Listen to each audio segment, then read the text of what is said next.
والصلاة والسلام على سيد الأنبياء والمرسلين أما بعد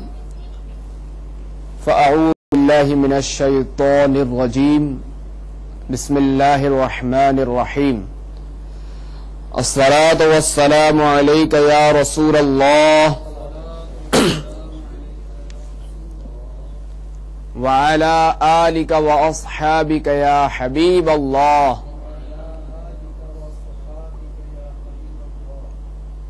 الصلاة والسلام عليك يا نبي الله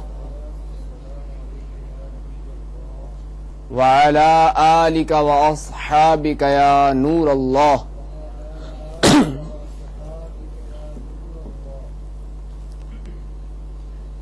میٹھے میٹھے اسلامی بھائیوں، نگاہیں نیچی کیے توجہ کے ساتھ بیان سنیے کہ لاپرواہی کے ساتھ ادھر ادھر دیکھتے ہوئے، پیچھے مڑ مڑ کر دیکھتے ہوئے اپنے کپڑے، بدن یا بالا وغیرہ کو سہلاتے ہوئے سننے سے اس کی برکتیں زائل ہونے کا اندیشہ ہے۔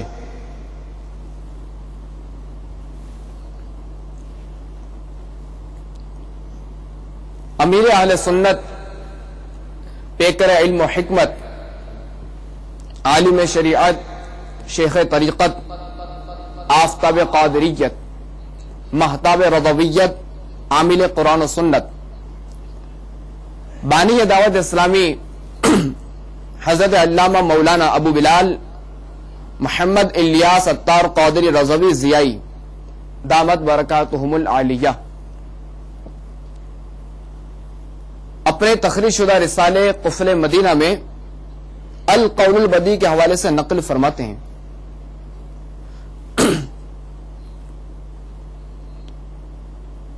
حضرت سیدنا شیخ ابو بکر شبلی رضی اللہ تعالی عنہ،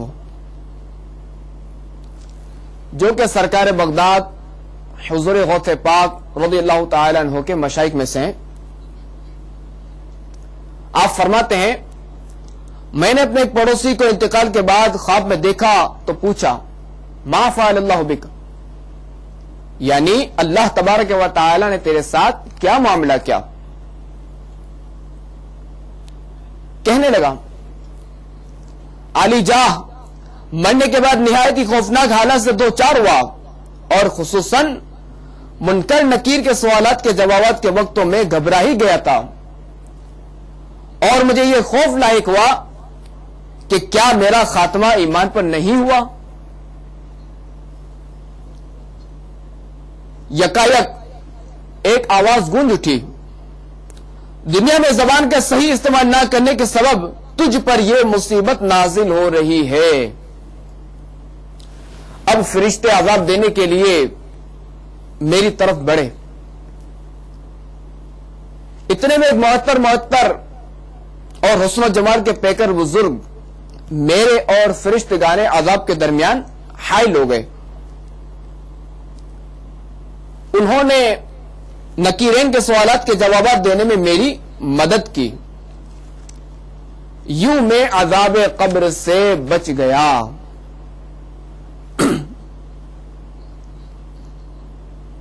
میں نے اپنے محسن کا شکریہ ادا کرتے ہوئے ان سے عرض کی، اللہ تبارک و تعالی آپ پر رحمت فرمائے، آپ کون ہیں؟ وہ بزرگ جو معطر اور حسن و جمال کے پیکر تھے فرمانے لگے، میں تیری کثرت درود کی برکت سے پیدا ہوا ہوں، مجھے قبر و حشر کے ہر مشکل مقام پر تیری مدد کرنے پر مامور کیا گیا ہے۔ صلو علی الحبیب صلی اللہ تعالی علی محمد وعلی آلہ وصحبہ وبارک وسلم، صلاۃ و سلاما علیک یا سیدی یا سیدی یا مکی یا مدنی یا عربی یا قرشی یا ہاشمی یا مطلبی یا رسول اللہ۔ تو ایک کشمیر سطح پر ہونے والے 2 روزہ اجتماع میں شرکت کرنے والے اسلامی بھائیوں اور مدنی چینل کے ناظرین، ہمیں بھی چاہیے کہ دنیا میں رہتے ہوئے اللہ تبارک و تعالی کی طرف سے عطا کردہ مہلت سے فائدہ اٹھاتے ہوئے قبر و حشر کی ہر مشکل گھڑی سے نجات حاصل کرنے کے لیے کثرت سے درود پاک پڑھیں۔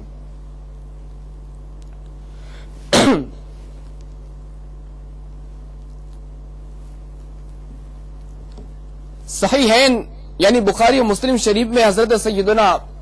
عبداللہ بن عباس رضی اللہ تعالی عنہما سے روایت ہے کہ مدینے کے تاجدار، امت کے غمخوار، صاحب زلف مشکبار، صاحب امامہ پر انوار، رسولوں کے سالار، محبوب کردگار، باعطائے پروردگار دو عالم کے مالک و مختار، رب کے رازدار، غیبوں پہ خبردار، عز و جل صلی اللہ تعالی علیہ وآلہ وسلم کا دو قبروں پر گزر ہوا تو غیب کی خبر دیتے ہوئے فرمایا ان دونوں کا عذاب ہو رہا ہے اور کسی بڑی بات سے عذاب نہیں ہو رہا کہ جس سے بچنا دشوار ہو۔ ان میں سے ایک پیشاب کے چیٹوں سے نہیں بچتا تھا اور دوسرا چغلی کھاتا تھا۔ پھر رحمت عالم، نور مجسم، شہنشاہ امم، سراپا جود و کرم، رسول محتشم صلی اللہ تعالی علیہ وآلہ وسلم نے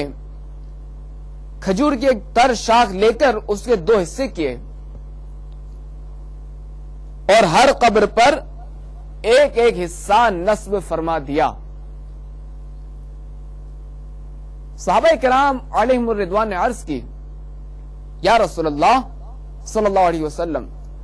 آپ نے یہ عمل کیوں کیا؟ ارشاد فرمایا، اس امید پر کہ جب تک یہ کھجور کی ہری بھری شاخیں خشک نہ ہو ان پر عذاب میں تخفیف ہو۔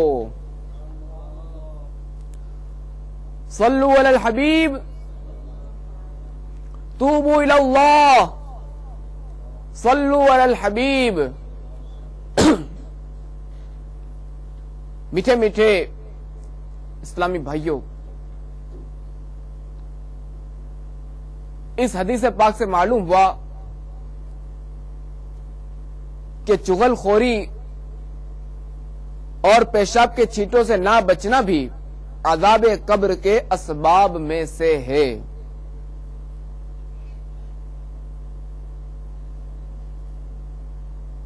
اور آج میرے بیان کا موضوع بھی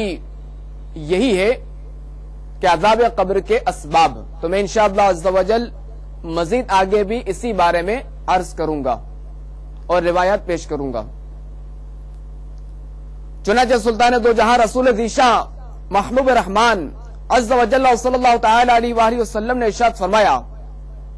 کہ پیشاب کے چھینٹوں سے بچو کہ عموماً عذاب قبر اسی وجہ سے ہوتا ہے۔ اور ایک اور مقام ارشاد فرمایا عذاب قبر تین چیزوں سے ہوتا ہے: پیشاب،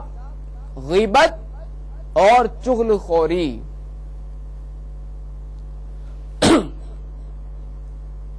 وہ نادان مسلمان توجہ فرمائیں، غور کریں، جو کھڑے ہو کر پیشاب کرتے ہیں یا کم گہرے WC میں بے احتیاطی سے پیشاب کرتے ہیں اور اس کے چھینٹوں سے آلودہ ہوتے ہیں،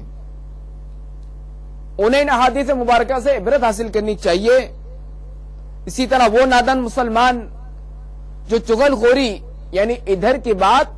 ادھر کر کے مسلمانوں کو آپس میں لڑاتے ہیں، یہاں تک کہ قتل اور خون ریزی تک معاملہ پہنچا دیتے ہیں، تو وہ نادان بھی غور کریں کہ اس طرح کرنا سخت حرام اور گناہ کبیرہ اور یہ جہنم میں لے جانے والا کام ہے،